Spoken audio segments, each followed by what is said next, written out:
Fala pessoas, aqui é o Thiago Rodrigues novamente. Esse é mais um Patusca Nerd.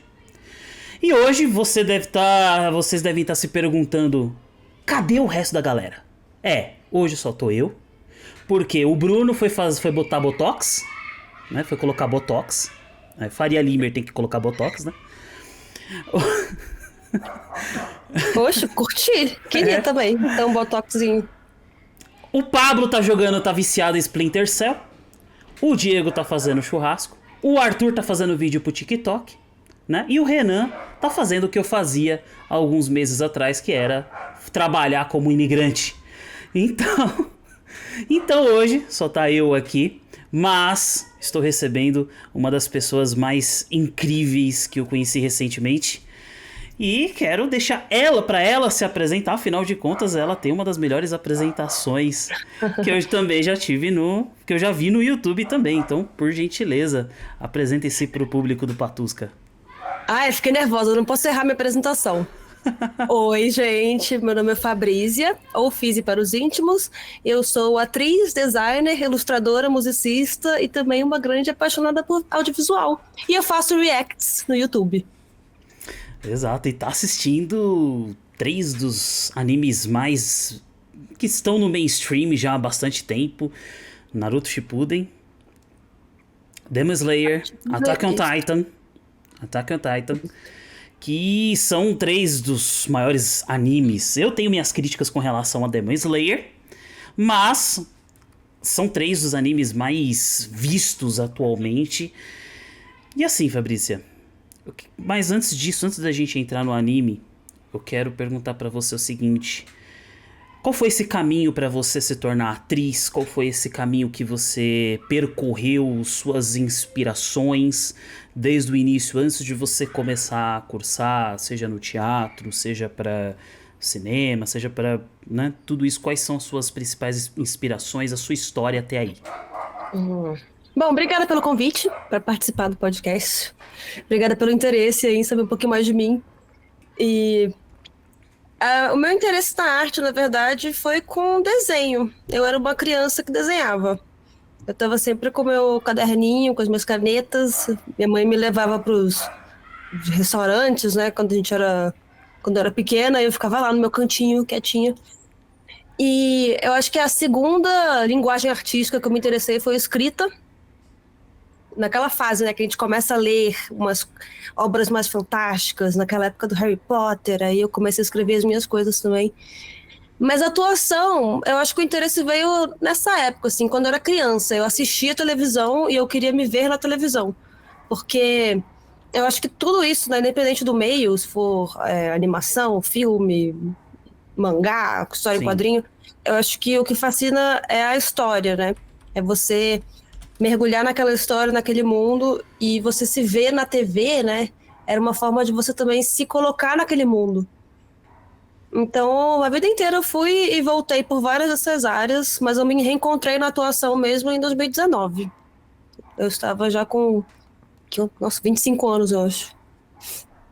E aí que eu me vi como atriz mesmo, porque eu fiz os cursos, e aí quando eu comecei a fazer trabalhos, eu me considerei atriz profissional, por mais que eu seja ainda uma atriz iniciante. Acho que já dá pra dizer que eu sou oficialmente atriz.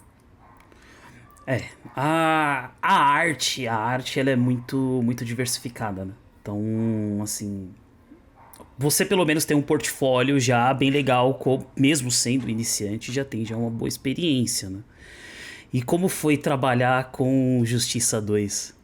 Ah, Que é uma das melhores, pra mim, uma das melhores séries hoje da Globoplay. Ela é magnífica. A gente tem um episódio onde a gente falou sobre Globoplay. Na verdade, a gente gravou o episódio, mas infelizmente ele não vai ao ar porque deu problema no áudio.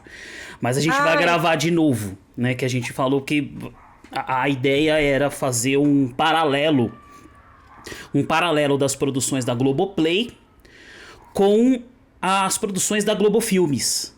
Né? A ideia era fazer mais ou menos esse paralelo. E a gente falou bastante sobre as produções da Globoplay. E a gente citou Justiça como uma das melhores séries da atualidade, né? E aí eu até citei você. E como foi trabalhar no Justiça 2, que é essa série realmente muito legal, muito bem produzida, por sinal.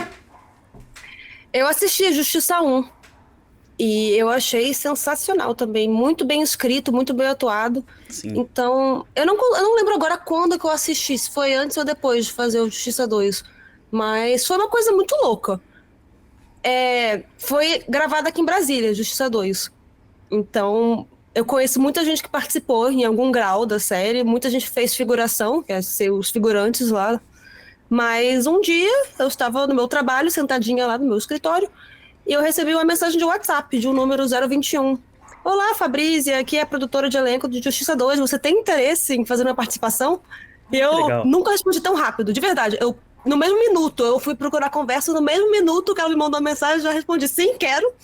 E eu não sei de onde veio, se a produtora de elenco de Brasília me indicou, eu não faço ideia. Eu nem perguntei, para não estragar a magia.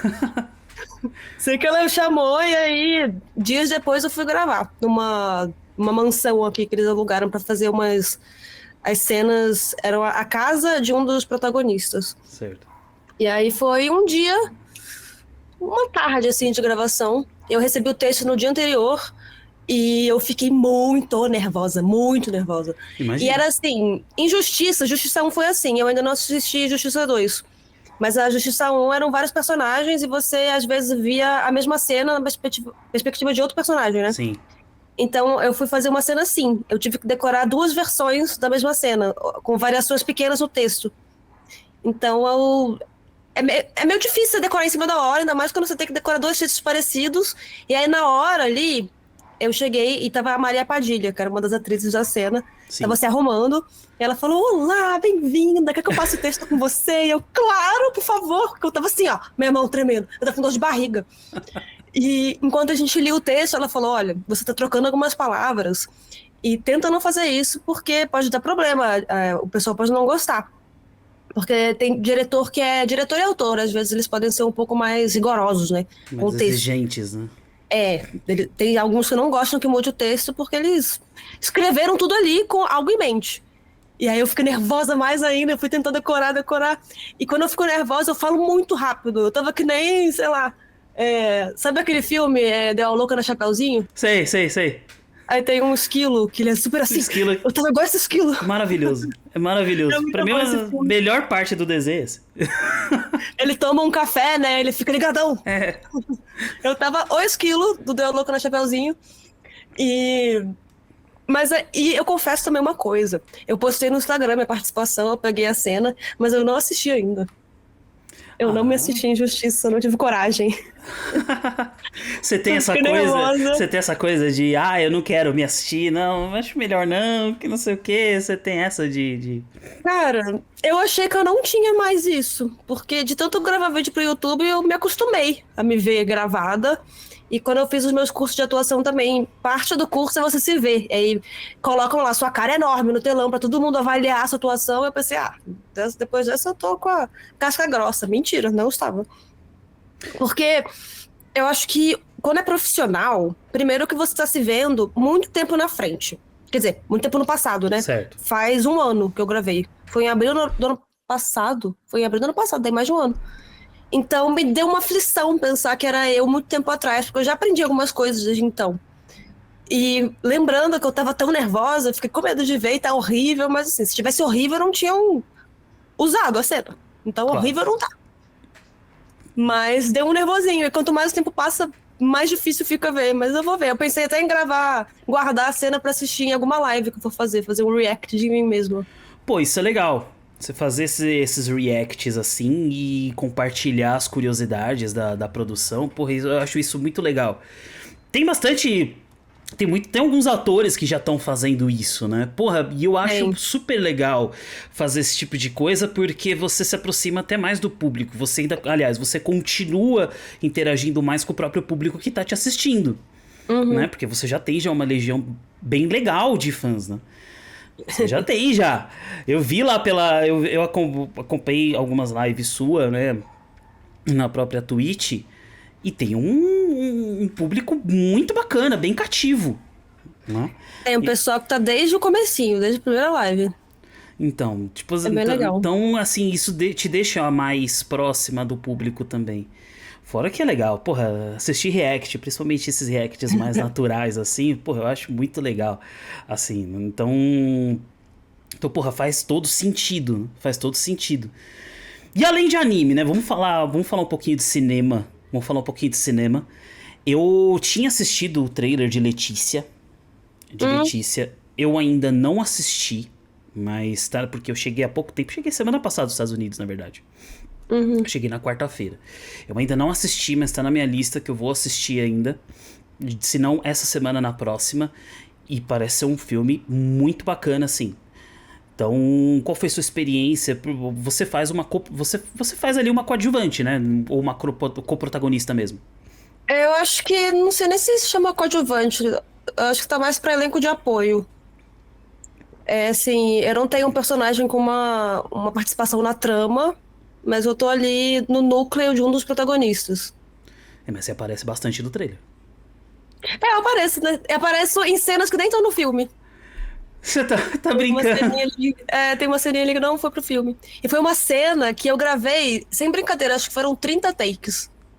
Caramba! Eu acho que foram 30 takes, porque em cinema tem que ser tudo muito certinho. É Sim. incrível, um set de cinema é muito incrível porque é muita gente. Sei lá, 40 pessoas? Não sei, depende. Eu acho que quanto maior a produção, né? Se for produção da Netflix, de Hollywood, deve ter muito mais gente que isso, sabe? Talvez 200 pessoas. Mas os filmes que eu faço tem entre 30 e 50 pessoas. E aí, na equipe, tem cada um é responsável por uma coisa muito específica. Tem o cara que ele faz o foco. Ele é o foquista. Ele Sim. faz o foco. E aí, nessa cena, eu tinha que atravessar o escritório andando. Era só uma ceninha assim, segundos. Só que a gente fez 30 vezes, porque às vezes o foco estava errado. Às vezes a câmera não acompanhou no ritmo certo. Às vezes eu pisquei. Ou eu olhei pra câmera. Teve uma hora, um take que eu olhei pra lente. Você não Putz. pode olhar pra lente nunca. Então, esse filme foi muito legal de fazer. Foi legal porque o protagonista, o Bernardo, o personagem dele é o Gustavo. É o Bernardo Felinto. Ele foi meu professor. Ele, na pandemia, assim, no finzinho da pandemia, quando as coisas ainda estavam remotas, eu fiz um curso online dele. E aí ele fez um concurso de self-tape. Era para cada um gravar uma self-tape, que é você se filmar fazendo um monólogo. E muito teste hoje em dia é assim, você se filma uma ceninha de 2 minutos no máximo e manda ele pra produção. Ele fez um concurso e o vencedor ia fazer uma ponta no filme dele. E aí eu ganhei. E eu Chique. fiz uma ponta em Letícia. Ah, parabéns, parabéns. Obrigada, Porque, obrigada. assim, e o filme eu tô bastante. Eu quero muito assistir pela a trama em si, é muito legal, assim. Tem um pouco ali de Garota Exemplar. Tem Uhum, um tem. pouco de Garota Exemplar. Eu acho que pode ser até como uma certa inspiração também pela Uhum, personagem da Sofia Abrão. uhum. E, cara, eu gosto muito desse tipo de suspense. Gosto bastante. Né? Algo que envolve até um pouco de true crime, assim, eu acho muito legal. Né? Uhum. E você em si, que tipo de filme assim que você gosta, que você pega pra poder assistir, pra você aquele filme conforto, ou que você fala, porra, isso aqui é meu top 1, isso aqui é meu top 5. Eu vou abrir aqui o Letterboxd pra lembrar quais foram os últimos filmes que eu vi. Um filme conforto. Aquele filme que você, porra, não tem nada pra assistir, mas porra, eu vou colocar pra assistir. Sei lá, um filme conforto, Shrek. É um bom filme conforto. Eu já vi muitas vezes Shrek. Porque, por exemplo, o meu é Senhor dos Anéis, né? Eu sou. Nossa, Ah, os meninos me tiram até um pouco a paciência, porque eu não paro de falar Senhor dos Anéis, né? A gente tem programado um episódio pra falar de Senhor dos Anéis. Só que aí a gente ainda não fez, porque os caras falaram assim: não, Thiago, ainda não vai fazer, não. Não vai fazer, não. A gente não vai fazer, tô não. te torturando. É porque Senhor dos Anéis, assim, pelo menos uma vez por mês eu assisto. Caraca, tem que dedicar boas horas aí pra reassistir, né? Pelo menos uma vez por mês eu assisto os 3 filmes num dia só. Eu assisto numa Meu tacada só. Deus. Caraca. Pelo menos um. Senhor dos Anéis e Titanic. Nossa, eu queria muito reassistir Titanic, porque eu vi criança. Eu vi criança e eu acho que eu não vi nem inteiro de uma vez, eu vi pedaços quando eu passava na TV de noite. Eu queria muito reassistir, porque eu tô tendo uma experiência interessante agora, que recentemente eu reassisti Nana, que é o anime de 2000 e pouco. E eu Nana. assisti quando... Nana, é da Ai Yazawa, a autora. Acho que eu sei. Tá na Netflix. Eu assisti adolescente, Nona. Não lembro com que idade, será 14, 15 anos. E eu lembro que eu gostei, mas eu lembrava de ser meio pesado, meio dramático. Eu assisti agora e eu estou obcecada, simplesmente, por Nona. Eu peguei os mangás agora, tá? Não sei se dá pra ver aqui. Dá pra ver minha mão aqui? Dá. Tô com todos os mangás aqui que minha amiga me emprestou, que ela tem a coleção completa, que ela ama também. Porque eu estou dissecando esta obra. E é muito interessante você rever uma coisa depois de adulto, porque a sua percepção muda. Sim, muda muito. Muda muito, porque tinha personagens que eu não gostava quando eu era adolescente, que eu achava chatos, e agora eu tô vendo, assim, como os mais interessantes da obra. E eu acho que se eu assistisse Titanic agora, por exemplo, ia ser outra. Nem sei o que eu ia achar. A única coisa que eu lembro é que o Jack afunda. E que tem um colar da Rose, que a Rose tem um boy que é um cara meio rico, arrogante. São coisas Rico, pontuais, arrogante, assim. abusivo, um monte de merda. É, a família dela é meio péssima. São essas coisas que eu lembro. Titanic eu tenho uma experiência muito curiosa com Titanic. Eu... Quando lançou lá em 98, né? Porque chegou aqui no Brasil um ano depois, né? Quase, né? Lançou em 97, chegou aqui no Brasil em 98. Eu lembro muito, assim, porque passava várias vezes a mesma entrevista no Domingo Legal, no Fantástico, eles reprisavam várias vezes, sabe? Teve documentários também falando sobre o próprio Titanic. E eu fiquei muito ansioso para poder assistir naquela época, né? Pedi pra minha mãe me levar. Ela me levou durante 3 finais de semana seguidos. Não tinha ingresso mais. Caraca. Não tinha mais ingresso. Aí os anos foram se passando, assisti na televisão, tudo mais, assisti, era fita dividida em 2 partes, né? E também na própria TV Globo na época, eles dividiram em 2 partes. Na época. Aí, quando chegou 2012, aliás, 2009, logo após ali o lançamento de Avatar, o James Cameron, ele anunciou que faria o relançamento em 2012 pra comemorar, né, entre aspas, a tragédia, os 100 anos da tragédia, né? Que seria remasterizado em 3D e tal, toda aquela coisa, né? Aí lembro que eu comprei o ingresso pré-venda, na pré-estreia, 00:01, eu tava lá sentado, e eu lembro que foi a única vez que eu chorei assistindo esse filme. Eu falei, eu tenho que assistir essa porra, eu tenho que assistir no cinema. E fui assistir. E toda vez quando relançou, eu assisti de novo no cinema.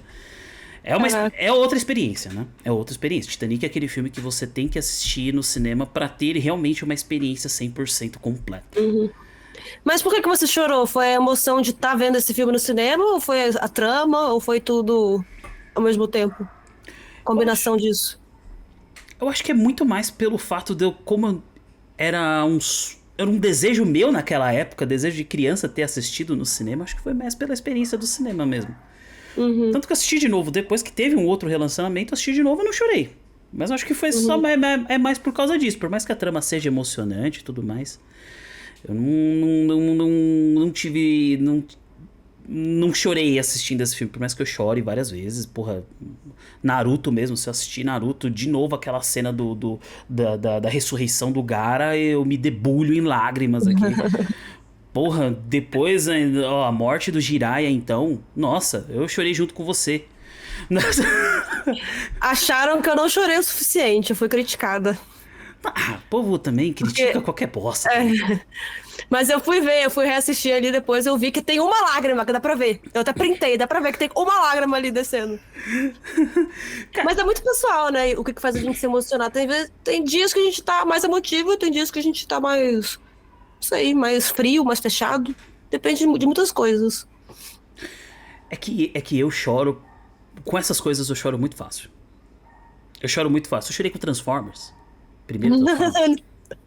Eu nem lembro o que acontece em Transformers. Não, quando começou a tocar Linkin Park, eu tava chorando. Não Lembrando ali de Gaara vs Rock Lee. Ah, sim! Assistindo os edits, né? Assistindo os edits, né? Sempre, nossa, os melhores edits eram de Naruto. Também tinha um de Cavaleiros.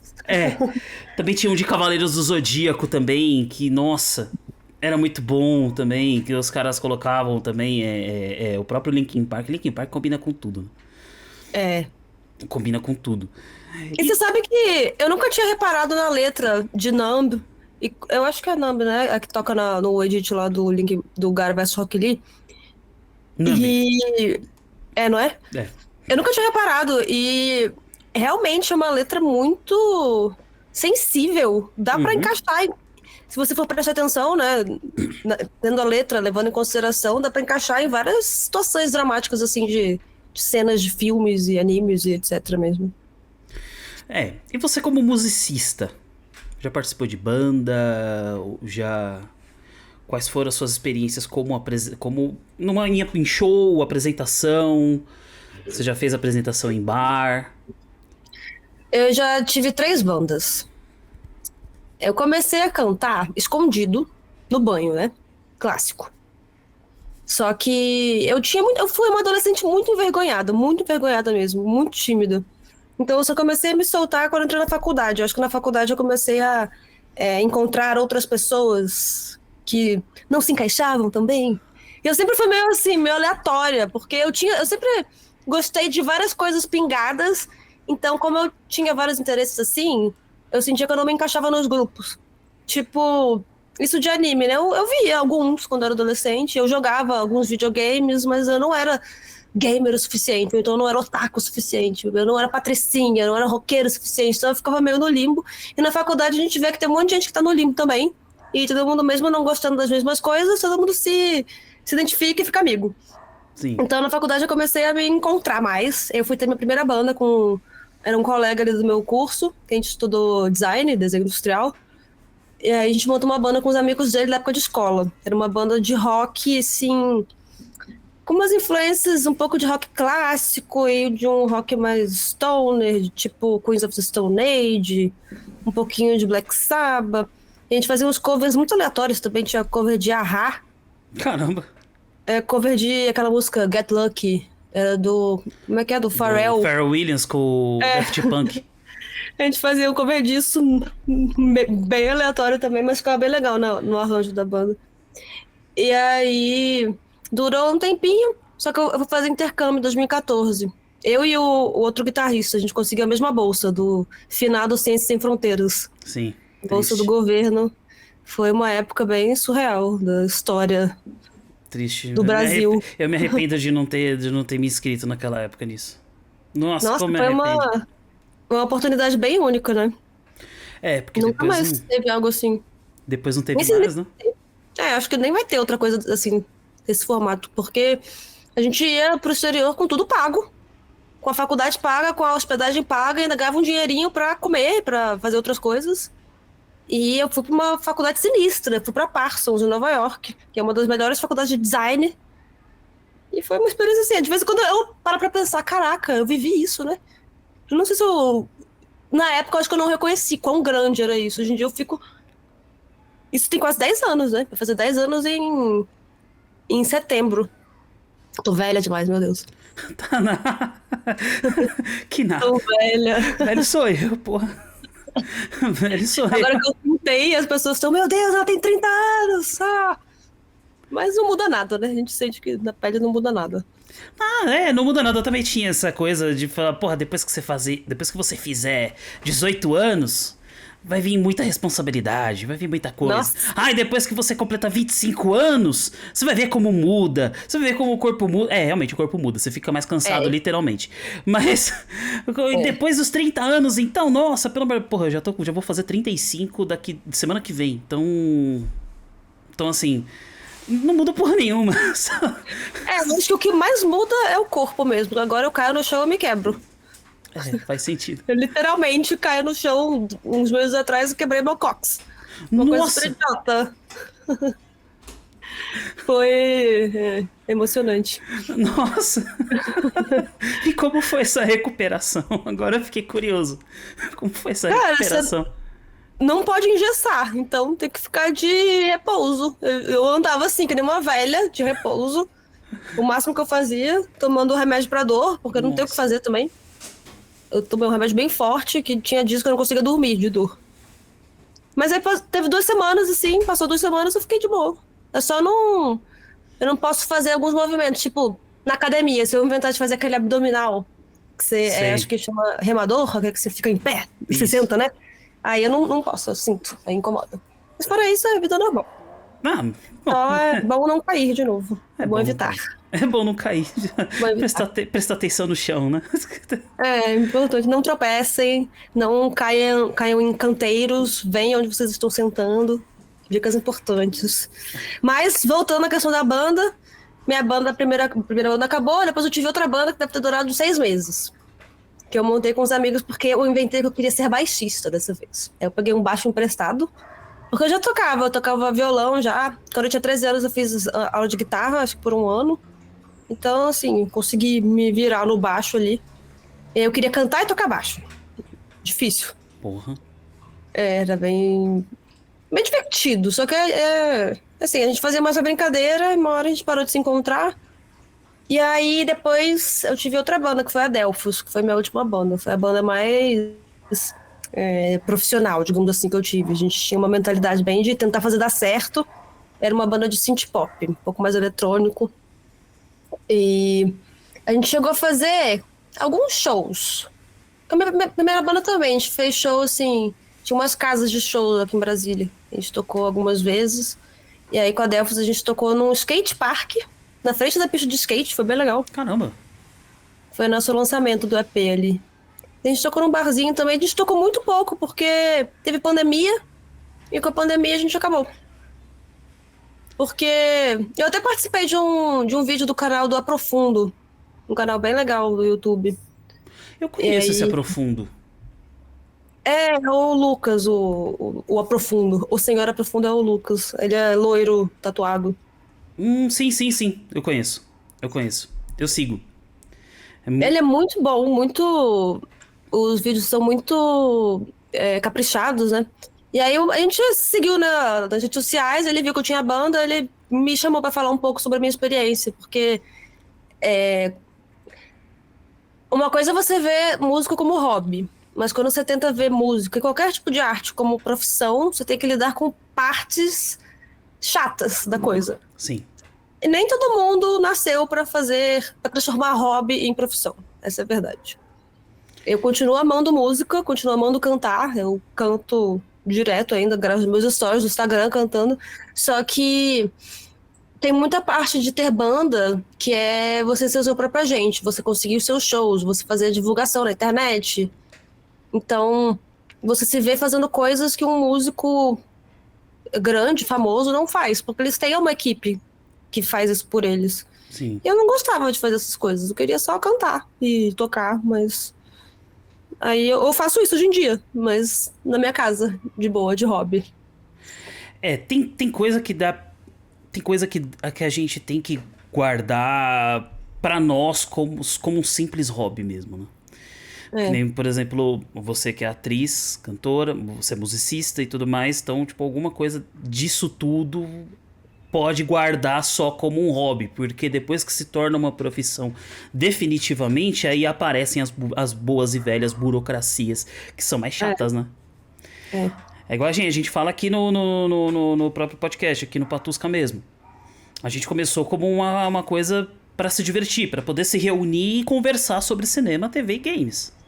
Né? Uhum. Um momento ali de distração, um momento de alegria. Só que depois que a gente começa, depois que oficializamos tudo, e aí começam já todos os planejamentos para poder para poder se tornar algo maior. Né?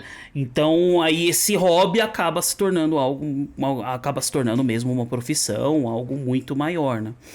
Uhum. Eu particularmente não vejo problema nisso, né? Porque não tem coisa melhor do que a gente trabalhar com aquilo que a gente gosta, Sim, com né? certeza. Mas ainda assim, tudo que envolve, além do fazer, além do que a gente está fazendo aqui, isso já é uma parada um pouco mais chata. Você procurar contratos, procurar patrocínio, procurar como a gente pode crescer, não, estudar que é muito importante, estudar como a gente pode crescer no YouTube, viralizar e tudo mais, né? Então, é interessante, mas, né, tem o ônus, né? Todo bônus tem um ônus, né? É normal. Acho que quando a gente fica adulto, a gente percebe que não tem como tudo na vida ser legal. Tem coisas que a gente tem que fazer porque tem que fazer. É responsabilidade. Só que tem algumas coisas que são menos chatas do que outras. Tipo, teve uma fase da minha vida que eu pensei em fazer direito. Eu acho que eu estaria sofrendo terrivelmente hoje em dia, porque não tem nada a ver comigo. Então, isso seria muito chato pra mim, porque não combina com minhas habilidades, com a minha inclinação, assim, como pessoa. Mas aí, fazendo um canal no YouTube, eu adoro falar sobre histórias. Eu acho que é muito conveniente pra mim, que tem um background meio espalhado, né? Por isso que eu comecei a fazer essa introdução no canal falando que eu sou designer, ilustradora, atriz, musicista, para as pessoas perceberem que eu tenho um certo conhecimento. Eu parto de algum lugar para falar, né? Não é só meu gosto pessoal. No fim, sempre é gosto pessoal, mas assim, eu estudei um pouquinho sobre essas coisas, então eu trago algo a mais. E tem partes chatas, assim, editar demora horas. As pessoas me cobram muito, elas querem mais vídeos, querem vídeo 3 vezes por dia. Só que para editar um vídeo que fica com 20 minutos, eu gasto 2 horas. Então, assim, pode ser considerado uma parte chata. Mas eu gosto, eu adoro editar. Fico lá um tempão, às vezes a cabeça fica meio cansada, mas eu adoro editar os meus vídeos. Então, assim, a parte chata não é tão chata assim. Acho que o negócio é a gente encontrar as coisas que fazem a gente sofrer menos. É porque também se deixa do jeito que você quer. É, mas tem gente que odeia, tem gente que faz canal no YouTube. Eu tenho um amigo que ele tem um canal bem pequenininho ainda. Ele adora fazer, mas ele não gosta de editar. Então ele contratou alguém pra editar pra ele. Mas essa parte aí eu praticamente gosto. Só que realmente essas coisas aí de fazer um canal crescer, você começa a se colocar como marca. Então você tem que achar o patrocinador, achar alguém pra fazer propaganda de alguma coisa. Essas coisas você tem que ter uma habilidade assim um pouco diferente de só criar conteúdo. Você tem que ser meio uma coisa meio marqueteiro também, né? Sim. Você tem que desenvolver essas habilidades. É, fazer a sua auto. Seu auto. Como é que se fala mesmo? É autopropaganda, A esqueci agora o promoção. termo. Fazer sua autopromoção, né? Fazer sua própria autopromoção. É. Aqui mesmo a gente paga um editor, né? Um amigo meu que faz. Que ele mora em Brasília, por sinal. Ó, meu conterrâneo. É, ele mora em Brasília, por sinal. Ele tem uma página grande no Instagram que fala só de coisa nerd. Muitas das vezes ele critica tudo que a gente fala, porque nós já falamos umas paradas mais técnicas.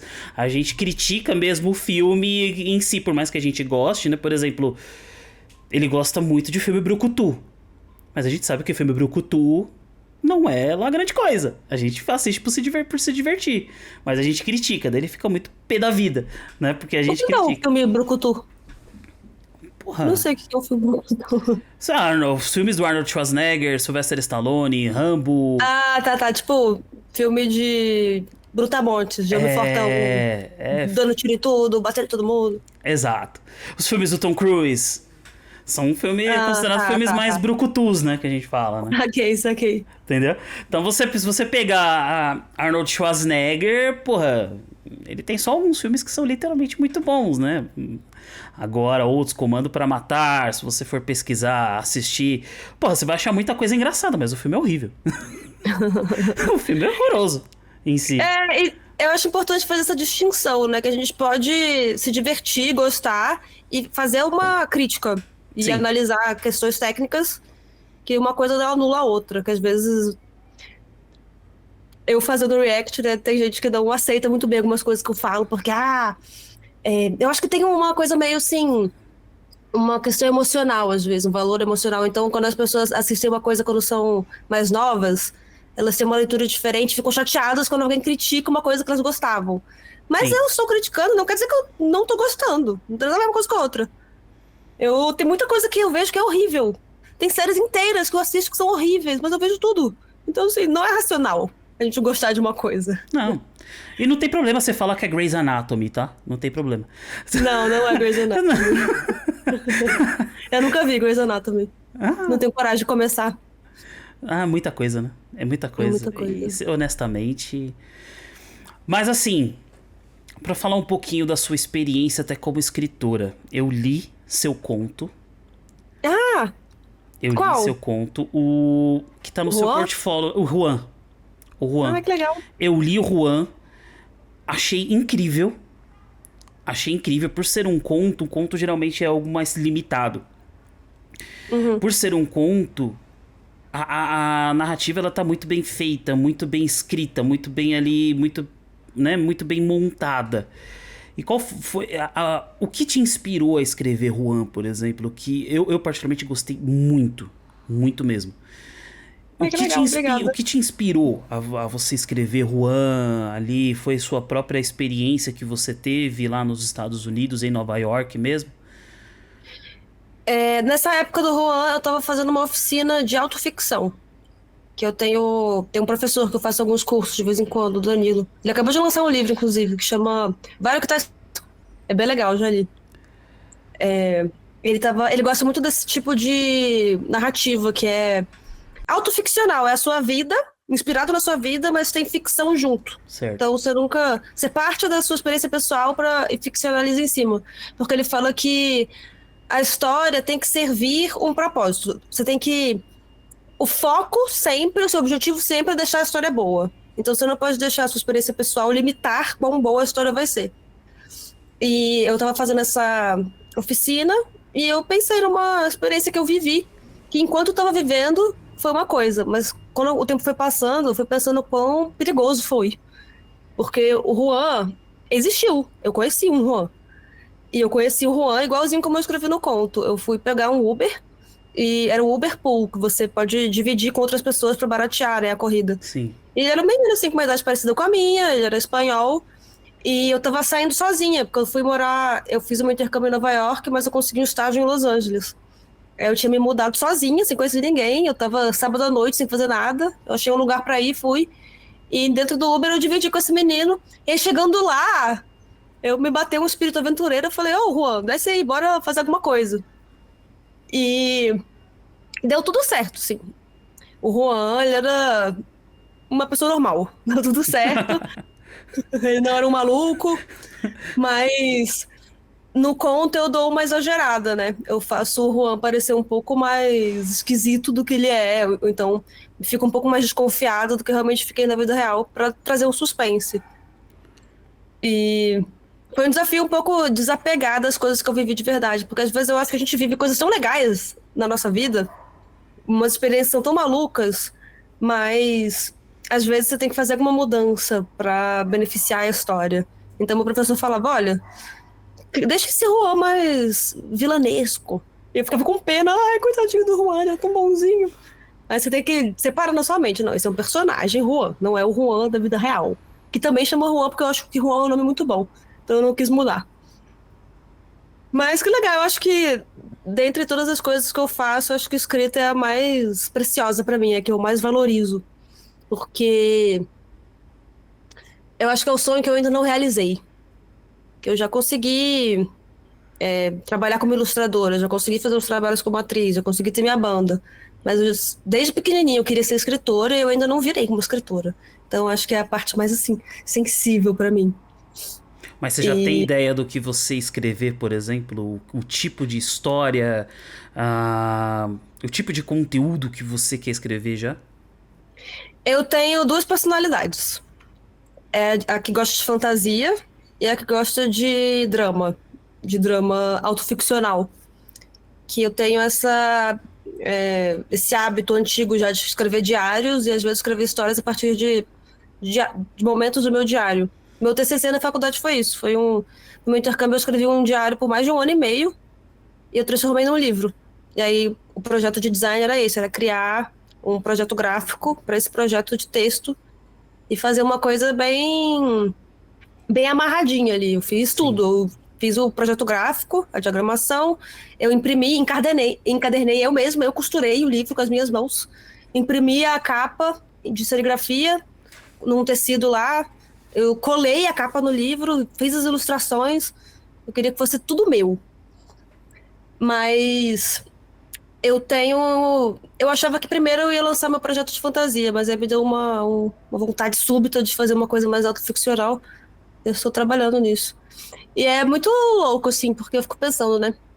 Se um dia eu for lançar esse livro, o meu público na internet é completamente diferente, eu acho, do público que talvez fosse se interessar. Mas espero que eles queiram ler. Talvez Então, é sim, bem talvez sim. diferente. Talvez sim. Porque você já escreve muito bem, né? Eu vi ali o conto, o Juan, assim, muito bem narrado, muito bem feito mesmo, sabe? E então, acho que não vejo problema. O seu público é um público que eu acho que gosta de ler, gosta, por exemplo, ler mangá, entendeu? Não tem problema, entendeu? Mas assim, escrever é uma coisa muito gostosa de se fazer. É muito bom. É uma Até, das. Pode falar, desculpa, perdão. eu ia falar que até para quem não quer escrever de uma forma mais artística, eu acho que você escrever às vezes para desabafar faz muito bem para a saúde. Você Sim, tirar a coisa da sua cabeça, eu já usei essa metáfora algumas vezes, que é que nem no Harry Potter, né? Tem a penseira, que um Dumbledore ele tira a memória e bota na penseira. Ele esvazia a cabeça dele. Eu acho que quando você escreve dessa forma terapêutica, você faz isso, você tira alguns pensamentos meio malucos da sua cabeça, coisas que estão te incomodando, você tira e bota ali no seu caderninho. Isso faz um bem. É muito bom pra cabeça. é demais. E, cara, indo pro assunto mais esperado, que é Hum. exatamente o anime. Ah, Vamos pra esse mundo maravilhoso dos animes. que eu não resisti, né? Já trouxe anime várias vezes ao longo da conversa. Não, não tem como Não desvincular, na tem verdade, como. né? Não tem como, porque pra quem acompanha anime, cara, a gente vai colocar como exemplo várias coisas, vários tipos até de narrativas a gente vai colocar, né, no que é no nosso trabalho, né? Hoje em Uhum, dia, muitos animes hoje servem como inspiração para Hollywood. Muitos, não uhum, só em questão de adaptação, mas até para construção de histórias, né? A própria mudança, entre aspas, da saga do herói hoje em dia usa muito o Shonen como exemplo. uhum. Usa muito Shonen como exemplo. A Hollywood hoje em dia faz isso. Diferente, por exemplo, do Japão, que infelizmente, como tá visando muito o mercado ocidental, pegou a jornada do herói. E até ali, ó, chego até a falar que ali umas tramas meio genéricas, que é típico de Hollywood, e tá adicionando hoje Uhum. nas suas próprias produções. Por exemplo, tem um anime, não sei se você chegou a assistir ainda, que é Kaiju número 8. Não. Ele é muito bem feito, muito bem animado, mas assim. É, é- as, as motivações dos personagens são muito genéricas. É algo típico mesmo do próprio cinema hollywoodiano. Uhum. Então, o Japão hoje ele tá pegando muito desse mercado, ele tá pegando muito desse tipo de narrativa para poder mesmo atrair o público ocidental. E não sei por que eles passaram a fazer isso, né? Talvez por lucro, talvez, sei lá, né? Eu acho que é muito mais o lucro, muito mais o comercial. Mas a gente tem É. no portfólio hoje em dia, mas ainda tem animes puramente japoneses que não visam o mercado ocidental e é exatamente isso que eu É gosto o de diferencial. falar. Exatamente, o diferencial. Né? A gente tem um episódio com o Evandro Fusari, do Mangakê, em que a gente fala um pouquinho das diferenças entre mangá e a história em quadrinho convencional, né? Em Uhum. que o mangá, né, os mangakas, eles são mais livres para poder criar o que eles quiserem. Por isso que surge um monte de coisa esquisita também. Surge um monte de coisa esquisita. Uhum. Mas eu acho que não digo nem apagamento, mas um restart na cultura japonesa por conta das motivações ocidentais.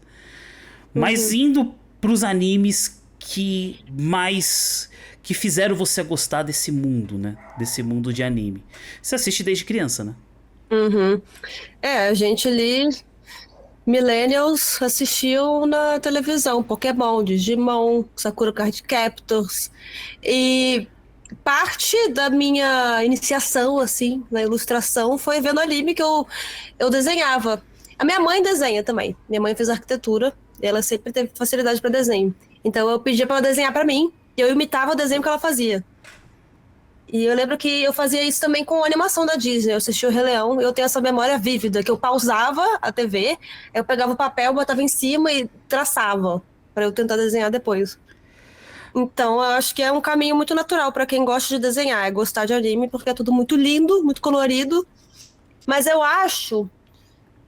Eu não sei direito qual foi o primeiro anime que eu peguei pra ver sabendo que era anime. Eu não lembro se foi Death Note. Eu acho que o primeiro mangá que eu li foi Fruits Basket, que eu tinha uns 12, 13 anos. Eu cheguei a ver o anime depois. Mas eu acho que. Talvez tenha sido Death Note, que eu fiquei obcecada na época. Eu lembro que eu tinha 13. Eu acho que eu tinha 12 ou 13. Eu não sei se foi na sexta ou na sétima série. Que eu cheguei a fazer o caderno, o Death Note. Ah, Eu imprimi o letteringzinho do Death sim. Note. Aí eu fiz vários recortes de revista com partes pretas. Aí colei lá, encapei o meu caderno e botei. E aí os otakus se identificavam, né? É, Eles diziam, claro. oh, já viu Death Note. Ai, nossa, escreve o nome daquela pessoa que você não É, gosta. Escreve o nome de tal pessoa. Escreve o nome aí, vai. Leonardo Benício. Vê o que acontece. Porra, mas a Death Note foi porta de entrada pra muita gente, né? Death Note é. Aliás, até hoje. Aliás, é, Death Note é o anime que eu indico pra quem nunca assistiu anime. é aquele anime de iniciação, né? É. Mas você chegou a pegar a época da Manchete? TV Não, Manchete? não Cavaleiros do peguei. Zodíaco, Yu Yu Hakusho, Samurai Não, Warrior, Shurato. eu nunca vi o Cavaleiros do Zodíaco. O Yu Yu Hakusho, eu sei que é um marco na dublagem nacional. Sim. E eu quero assistir, né? Por causa disso. Dizem que é muito engraçado, que é muito bom. E eu quero reassistir Death Note também, justamente porque eu assisti adolescente e eu quero saber o que eu vou achar agora. Quero reassistir com essa visão. Então vai ser... Os reacts que eu posto no YouTube são primeira vez assistindo. Mas o Death Note Sim. vai ser primeira vez reassistindo depois de mais 10 anos. Que é É. outra experiência. Eu tô muito curiosa pra ver como é que vai ser isso. Yu Yu Hakusho é do mesmo autor de Hunter x Hunter. Que já devem Ah, ter. Do Togashi, Yoshihiro Togashi. Que ele tem uma certa lenda com relação a ele, porque ele demora muito pra terminar os mangás dele, né? E o hum, Hakusho ele demorou anos pra terminar. E Hunter x Hunter ele ainda não terminou. Teve um hiato de 6 anos. essa é uma maldição que envolve vários autores, né? É que ele, no caso, ele assim, na verdade, muitos otakus, né, eles brincam porque ele é viciado em RPG, principalmente Dragon Quest. Ah, Principalmente Dragon Quest. Então a galera fica zoando ele, falando que ele não quer escrever o anime, não quer escrever o mangá porque ele quer ficar jogando Dragon Quest. Só que não, pode ser. ele tem um problema ferrado nas costas. Ah, nossa, e ficar na posição ali. É, exato, ele tem um problema Ah, ferrado nas costas, mas assim, são obras maravilhosas. E o Hakusho, assim, é muito bom, não só. Óbvio que a dublagem brasileira ajudou a gente a gostar de Yu Yu Hakusho, mas a história em si é muito legal. É muito uhum, boa. E Hunter x Hunter tem até algumas coisas ali do próprio Yu Yu Hakusho. uhum. E eu cheguei até a perguntar numa das suas lives, cheguei a perguntar quando vai assistir Hunter x Hunter? Cara, eu não Porque sei, não tá na minha lista de mais próximos. É, eu já ouvi falar muito bem de Yu Yu Hakusho, de Hunter x Hunter também já ouvi. Mas tem outras ainda que eu tenho que ver. Eu tenho que assistir Full Metal Brotherhood. Eu quero muito ver Death Note, é realmente uma coisa que eu quero muito fazer. O que mais que eu tenho que ver? Tem um que me mostraram um trailer outro dia que eu achei mó lindo, é Frieren. Não sei como é que fala. Frieren. Frieren e uma jornada ao além. Parece ser super filosófico. Sim, muito, muito filosófico. Muito mesmo. Não é um anime de ação, a ação vai ter ali nos últimos episódios, mas ele é muito mais filosófico do que outra coisa. Muito mais sobre aproveitar a vida, aproveitar as coisas mais simples da vida do que outra coisa. É, eu senti isso vendo o trailer. Parece ser bem reflexivo. Mas a própria Nana, a autora nunca terminou. Eu acho que ela parou em 2009 e até hoje não terminou. O anime até tenta fazer um encerramento ali, só que o mangá ele ultrapassa a história do anime. E eu não lembro direito. Então sou ansiosa pra chegar nas partes que eu não vi ainda no anime, que eu tô vendo desde o começo. Tô lendo tudo, lendo assim, fascinada, que essa mulher é uma gênia. É impressionante. Genial essa mulher. E tá. É uma. É um formato muito diferente da escrita em prosa, que é que eu gosto. Eu gosto de escrever Sim, prosa. Só que eu tô tentando me inspirar muito na forma como ela constrói personagem, que eu nunca vi isso na minha vida. Ela é uma coisa que dizem que é muito difícil para um autor, especialmente quem escreve em primeira pessoa, que você. Isso é muito engraçado como é que várias áreas artísticas também conversam nesse sentido. Na atuação também tem isso, assim como na escrita, que é o personagem não sabe, o autor sabe. sim. O ator sabe, o autor sabe, mas o personagem não sabe. Então você não pode envenenar a sua trama com as coisas que você, enquanto criador, já sabe.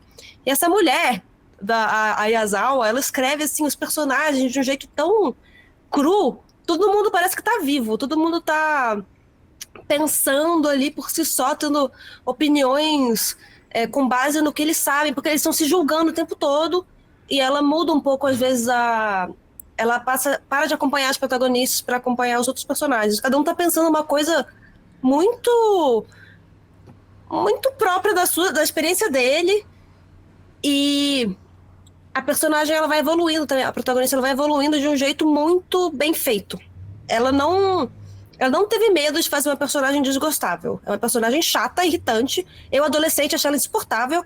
E eu, agora adulta, li pensando: caraca, essa menina existe, essa menina é real, eu fui ela. Por isso que eu não gostava, talvez. Então, ela é uma autora muito inteligente mesmo. Só que é drama, né? Então, nem sempre as pessoas se interessam por ver um anime de drama, assim. É, pode ser que combine com os estilos de escrita, né? Que tem aquele formato em que você vai escrevendo e vai surgindo a trama, vai surgindo os personagens na sua cabeça, e depois que você relê, aí você monta ali certinho da forma como você queira, da forma como você queira, né? E também tem Nossa, também tem aquele estilo que você cria tudo antes, né? Principalmente os personagens, e aí você vai colocando na trama e vai escrevendo aos poucos, vai revisitando e tudo mais, né?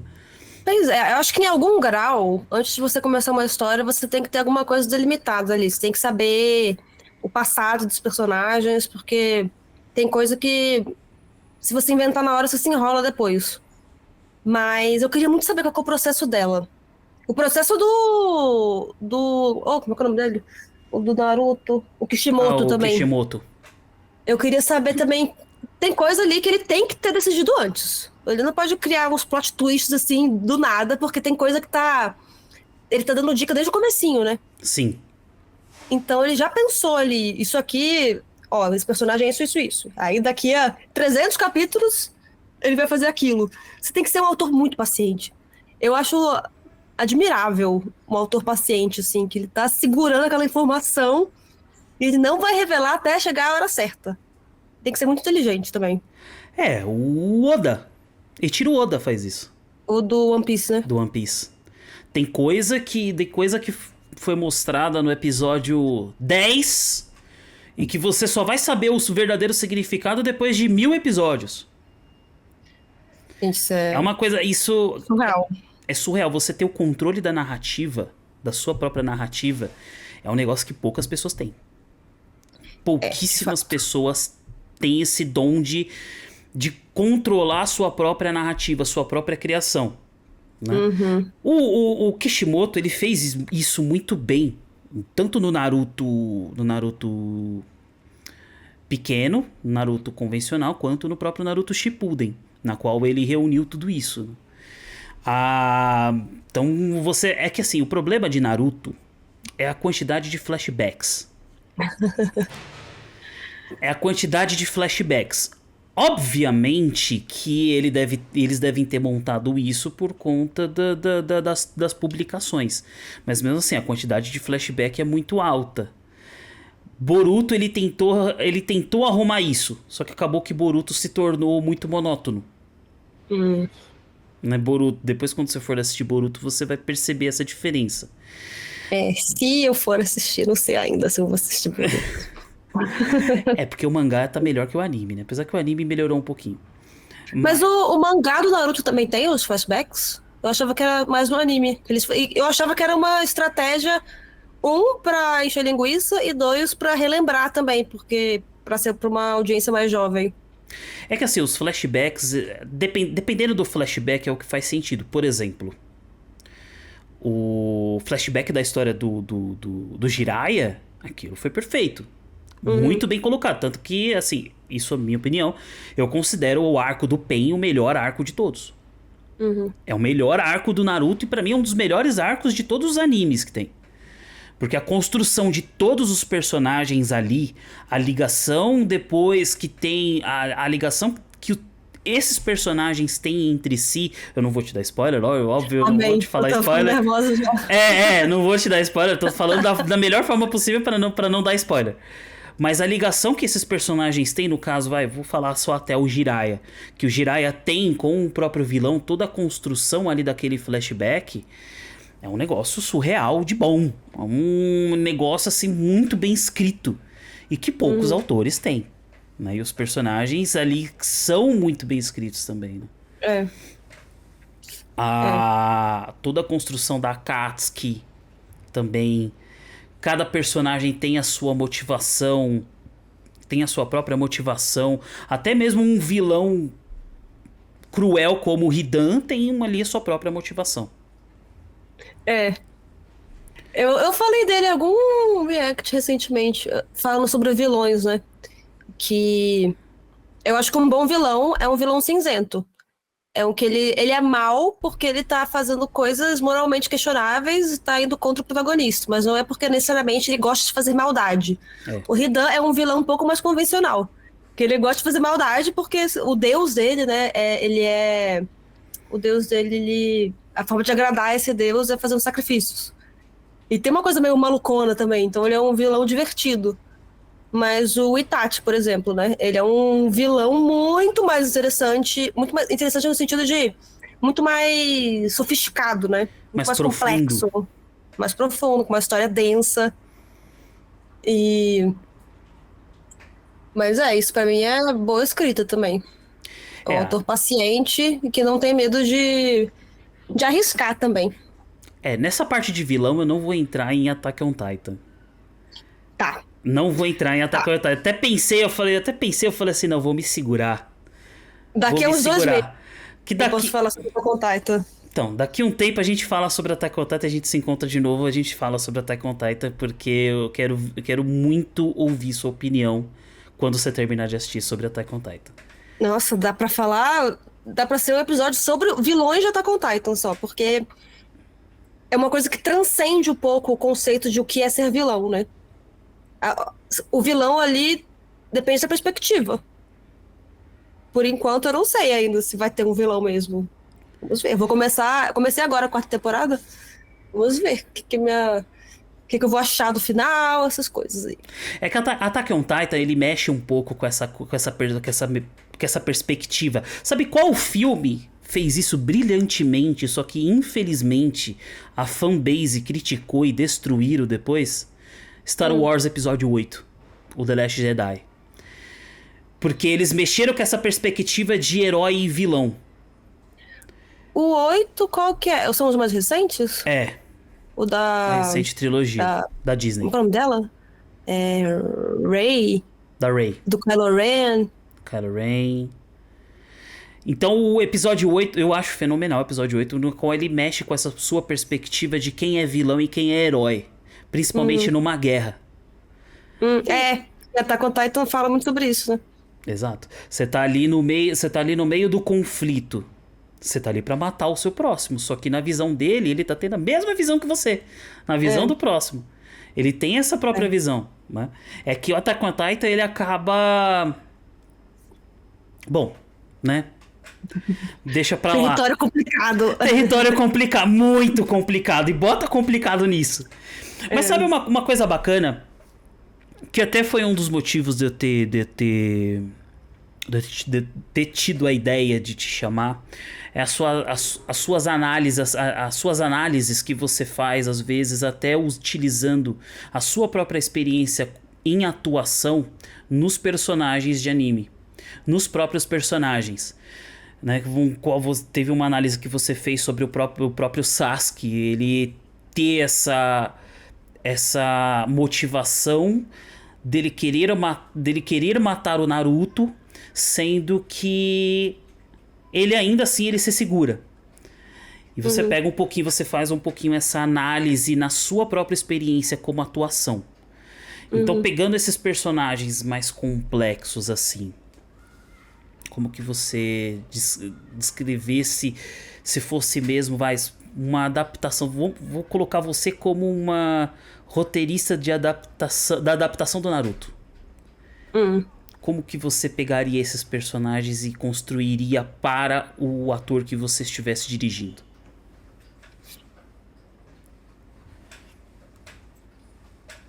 Eu acho. Esses personagens eles já são muito bem escritos. E uma coisa muito boa em anime no geral é que eles trabalham muito bem o monólogo interno, que é um recurso que tem que ser usado na atuação quando você tem que saber o que, que o personagem pensa. Que às vezes um roteiro bem escrito é um roteiro que não revela tudo. É um roteiro que às vezes você vai falar uma coisa, por exemplo, você fala para um personagem, eu te odeio, mas você tá pensando, eu te amo. Isso é outro nome, isso é subtexto, é quando você fala com uma intenção diferente. E isso é. Na vida a gente usa muito isso, né? Quando a gente tá sendo sarcástico, eu te odeio, haha. Ou então quando. Tipo, isso já é uma coisa bem comum do dia a dia, mas. Sim. Quando você é um personagem que tá em conflito, tipo o Sasuke, ele chega no Naruto e fala: vou te matar. Não vou te matar, não, porque não te matei por um capricho meu. E teve gente que uma vez comentou falando que. Corrigindo alguma análise que eu tinha feito, dizendo, ele falou isso, que ele só não matou Naruto por capricho, então ele não estava... Eu não lembro o que a pessoa falou, mas era como se ela estivesse acreditando no que ele falou. E você nem sempre deve acreditar no que o personagem fala. Sim. Então eu acho que se eu fosse uma roteirista adaptando a história, o que eu faria talvez é enxugar esses monólogos internos, que nada mais é que o pensamento, né? O monólogo interno é o que o personagem pensa. E em anime, normalmente, você mostra muito. Isso é ótimo. É ótimo porque você entende o personagem. Sim. Mas pra uma mídia, assim, audiovisual, é interessante você ter um espaço pra interpretar. É não deixar muito expositivo. É não deixar muito exposto, muito claro, justamente porque na vida é assim. Na vida nem sempre a gente fala o que a gente quer, nem sempre a gente entende o que a gente tá sentindo.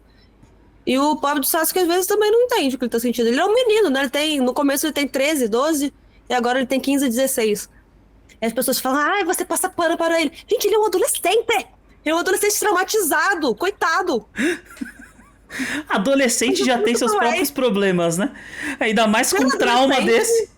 Pois é, já é problemático por si só ser adolescente. Ser um adolescente que a família inteira... O bairro inteiro dele morreu. Não é nem a família, o bairro dele morreu. O irmão dele mostrou pra ele múltiplas vezes. E a única pessoa que ele tinha de família queria matar ele, né? Ele achava, pelo menos. Então, assim, ele até que... Eu falo isso às vezes, que ele é até pouco surtado pelo tanto de trauma que ele tem. O surto é até pequeno. Então, aquele ali era pra ser loucaço, malucaço. Não, você tá maluco. Mas não. O que ele sofreu também... Às vezes eu discutia com os amigos meus mais otakus, né? Na época do próprio Naruto Shippuden, que eles falavam, né? O Sasuke... O Naruto fica com essa obsessão com o Sasuke e tudo mais. Mas, porra, você tá falando de um personagem que ele é o principal da trama, né? Ele é o herói, ele quer ser o herói... Porque ele se vê no Sasuke porque ele quer socorrer o amigo dele por ele estar sozinho, por ele estar muito mal, por ele ter esse trauma. Isso é uma coisa que eu implico direto com o Naruto falando pra ele deixar de ser obcecado. Só que tem algumas coisas que eu acho. Primeiro que é a trama. Sim. A trama, o objetivo do personagem Naruto é recuperar o amigo dele. Só que eu acho um pouco difícil de identificar, porque na vida, às vezes, a gente desiste, né? A gente vai fazer outras coisas. Só que se a gente for tentar ver por um lado mais realista, tem umas pessoas na nossa vida que a gente nunca desiste. Que a gente sempre lembra, que a gente nunca... que a gente sente um remorso, às vezes, que a gente nunca esquece, por mais que a gente vá tocando na nossa vida. Eu acho que talvez essa fosse uma abordagem mais realista. Mas também o Naruto é um adolescente. Um adolescente que também tem os seus traumas. Também é órfão, também era odiado, ele sempre faz questão de nos lembrar. Naruto pode ser um pouco duro às vezes. Não sei se você sabe, mas ele cresceu sem pai. Ele cresceu sem pai, cresceu sem mãe. Pois é. Mesmo assim, eu nunca vi. Eu esqueci, não lembro agora. Eu decorei isso aí outro dia, mas eu esqueci. A fala do Kakashi. Mas. É, o Kakashi. Mas. É a trama que move, né? A parada que move a trama. E dá pra compreender também. Eu acho que pra mim, enquanto atriz, é obrigatório eu tentar entender o personagem sempre.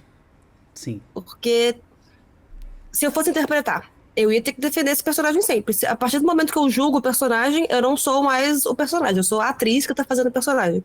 Por isso que é meio louco, você tem que ser meio esquizofrênico pra ser ator, eu acho. Porque você tem que desconectar um pouco, você tem que ser aquilo. Então, se eu estiver julgando aquilo, eu não tô vivendo aquilo. Então, se eu fosse fazer o Naruto, eu ia ter que acreditar que eu preciso salvar o meu amigo a qualquer custo, porque ele é meu irmão. Ele é isso que ele acha dele, não é meu amigo, é meu irmão. Meu irmão, eu sei que ele sofre como eu, então eu preciso ajudar ele.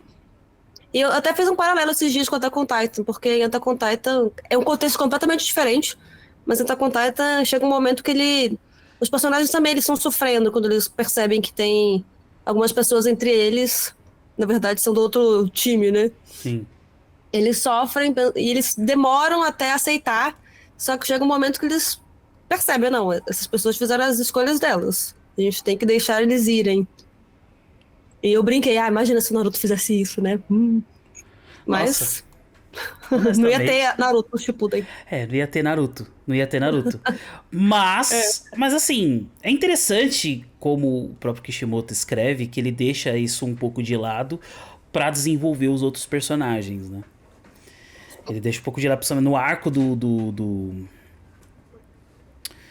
no arco do Azuma. No arco do Azuma, quando o Azuma morre.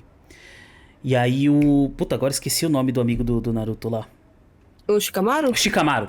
Que é o arco do Shikamaru, na verdade, né? Que conta pela visão dele, né? E deixa um pouco o Naruto de lado ali, deixa o Shikamaru como protagonista daquele arco, né? É, o Shikamaru Shippuden. É o Shikamaru Shippuden. Shikamaru Shippuden. Então ele deixa um pouco de lado, né, a trama principal do Naruto pra poder focar no próprio Shikamaru, pra desenvolver aqueles personagens um pouco mais. Eu queria ter visto um pouco mais, aliás, do Choji e da Ino, né? Eu queria ter visto um pouquinho mais. Coitadinha. A Ino é a mosquinha na parede. Nossa, tão esquecida. Esqueci, ela não fez nada. Ela só aparece ali, ó. Aí ela aparece pra apanhar lá do Kakuzu. Só pra isso que ela tá lá. Coitada. É assim, ela vai ter um momento chave. Ponto, só isso que eu vou te falar. Aguardando ansiosamente, porque todo mundo me fala isso, que o Kishimoto, ele mesmo assume que não sabe escrever personagens femininas. E realmente, ele gasta um pouquinho mais de energia na Sakura e na Tsunade. De resto, todo mundo é fraco. Eu não digo fraco de força, apesar de que também elas são fracas de força. Mas se você for pensar bem, isso aí são duas personagens, de certa forma, um pouco superficiais, né? Mais a Tsunade, que ela tem ali a sua profundidade, né? Por conta que ela é um dos 3 Sennin. Então, ela tem um pouquinho mais de profundidade. Já a Sakura, puta, dá dó. A Sakura, eu defendo ela. Eu não acho ela mal escrita. Porque eu acho que talvez eu tenha tido uma visão diferente sobre ela, porque eu comparei muito com uma análise que eu li uma vez sobre Game of Thrones. Que em Game of Thrones, a Sansa é muito odiada. E nessa análise que eu vi, eles falam que a Sansa, na verdade, ela é a pessoa comum naquele universo. Porque ela não tem nenhuma habilidade incrível, ela não tem super inteligência, ela não tem... ela não é que nem a Arya, né? Que ela é toda... ela é mais rebelde. E ela tem também objetivos um pouco mais tradicionalmente femininos. E é muito fácil odiar uma personagem que é mais tradicional, assim. Só que, na verdade, se a gente tivesse inserido nesse mundo, a gente provavelmente não ia ser o Jon Snow com a sua história incrível, ou a Arya com a sua habilidade incrível. Você ia ser a Sansa, a normalzinha. Sim. E a Sakura, ela também é a normalzinha. ali, naquele contexto. Ela não tem uma raposa selada no corpo dela. Ela não é inteligentíssima, como o Sasuke é também. Ou motivadíssima, que nem o Naruto. Ela é uma pessoa normal. Ela é muito inteligente, né? Isso ela é inteligente. Mas eu acho interessante como é que ela surta, como é que ela chora. Porque se fosse eu ali também, eu ia estar chorando. Eu ia estar, oh, meu Deus, meus amigos estão morrendo nessa floresta. Um homem cobra veio aqui morder meu amigo. O que eu faço? Eu ia estar sofrendo também, que nem ela. E talvez ele tenha pesado um pouco a mão, assim, em deixá-la hiper frágil por causa do estereótipo, né? Se ela é uma menina, ela vai ser hiper frágil. Mas eu não acho um problema uma personagem ser frágil, uma personagem ser feminina. O problema é quando ela é só isso. Que às vezes um autor que não sabe escrever bem uma personagem faz, né? E ele tá fazendo muito isso no Shippuden. As personagens que aparecem, elas só estão ali pra gamar nos outros personagens. A Karen, que eu odeio, ela só apareceu pra chorar no Sasuke. Nossa, a Karen é uma personagem... Olha, desculpa. Ela é uma personagem muito ruim. Eu acho. Ela é muito mal escrita. Muito, muito, muito ruim. Eu acho ela um dos... Assim... Obviamente, vai ter momentos em que você vai sentir dó dela. Vai se colocar ali no lugar dela. Mas... Me considero ela muito...